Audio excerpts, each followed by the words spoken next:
Só existe vida, que nós conhecemos como vida, porque existe o gene egoísta. O gene egoísta são genes que a gente tem dentro da gente, e todos os animais têm, e as plantas também, que fazem com que ela queira continuar viva através da passagem daqueles genes para outras gerações, passagem daqueles genes adiante. Então o gene egoísta, ele existe, não tem como não ter o gene egoísta.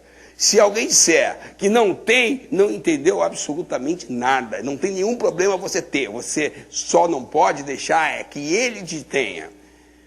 Exemplo, você tem uma sociedade de cupins, ou você tem uma sociedade de abelhas. Aí você, à primeira vista, diz assim, poxa, mas na sociedade de cupins, na sociedade de abelhas, as operárias, os soldados, aquelas abelhas mais simples, elas trabalham por bem-estar da colmeia ou por bem-estar lá do formigueiro. Elas trabalham porque elas querem também que o seu gene passe adiante. Por quê? Porque a rainha que vai fazer a reprodução de toda a colmeia ou de todo o formigueiro, à medida que ela vai recebendo os espermatozoides do macho e colocando seus ovos, ela vai passando os seus genes adiante. Mas quando as filhas começam a nascer e começam a se desenvolver em rainhas, ela vai lá e come os ovos antes que se desenvolva. E isso, tanto lá nos cupins como nas abelhas. Agora, aquelas que conseguem sobreviver, elas pegam a rainha de pancada. Nada diferente do que acontece, vocês vão ver, com a sociedade humana. Existe aquele lance arquetípico, existe aquele lance lá dentro do DNA, lá dentro dos genes, que é o lance do poder. Da necessidade de passar os seus genes, as suas informações adiante. Isso existe. Agora, vocês vão dizer assim, e aí? Aí que isso é um aspecto do elefante. Isso é o lado biológico. O cara que criou a teoria do gene egoísta, ele tem totalmente razão. Nunca ninguém derrubou, como nunca ninguém derrubou a teoria evolucionista de Darwin. Nunca. O que a gente tem aqui são muitos cálculos, são milhões e bilhões de anos de evolução e aprimoramento aqui nessa sala de vida. Então, o Darwin e o Dawkins, que criou essa teoria do gene egoísta, eles estão certíssimos, mas não é integral, eles só estão vendo a dimensão biológica. Vocês num filme aí, apenas num filme, vocês já entraram com uma divisão muito mais abstrata. Vocês entraram com uma divisão muito mais evoluída. Quando vocês falaram de cooperação, de diversidade, de sobrevivência social, de países que estão dando certo, aí vocês já entraram num outro espaço, numa outra dimensão, que é a dimensão espiritual, anímica. Eu tenho o gene egoísta? Tem. Mas o que está animando a minha vida é o gene egoísta ou é alguma coisa invisível, anímica? Alguma coisa invisível que evoluiu. No momento aqui, eu não estou funcionando com o objetivo de sobrevivência. Eu tenho água, eu tenho abrigo, eu tenho teto, eu tenho comida, eu não estou funcionando aqui a nível de sobrevivência. Eu estou funcionando a nível de um propósito, a nível de um legado, a nível de um bem-estar social, a nível de uma crença.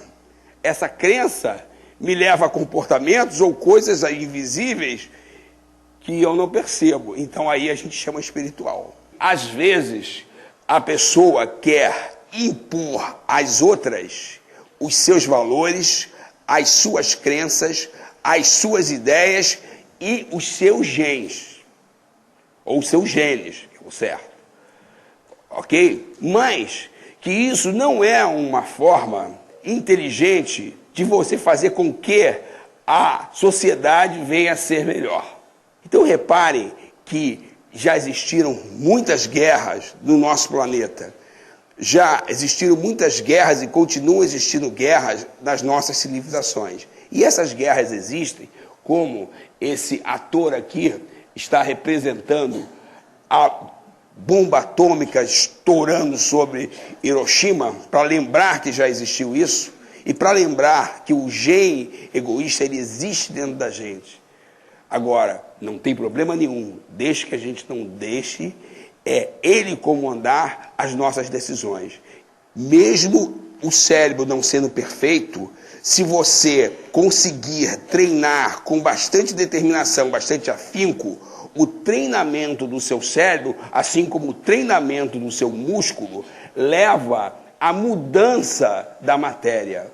Mas também não é pensamento mágico, é treino. É treino, tem que ralar, tem que treinar o cérebro.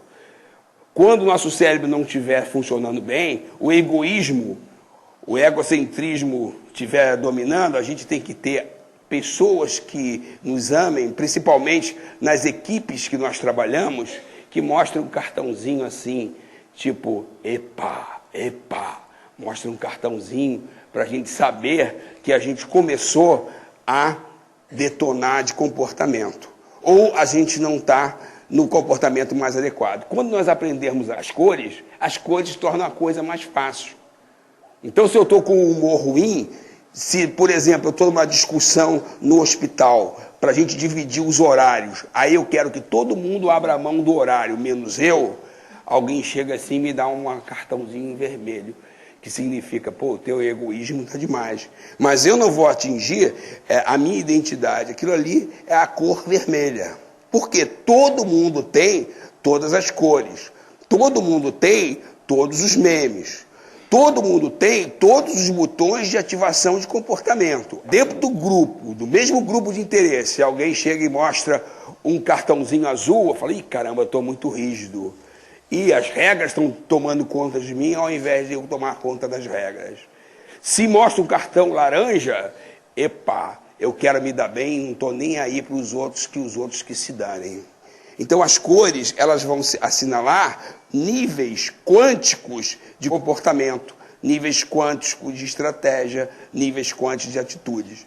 A inteligência emocional é você avaliar as consequências das suas decisões, as probabilidades, as situações, e aprender sempre com o passado e decidir no presente. E a civilização humana, ela repete padrões de erros.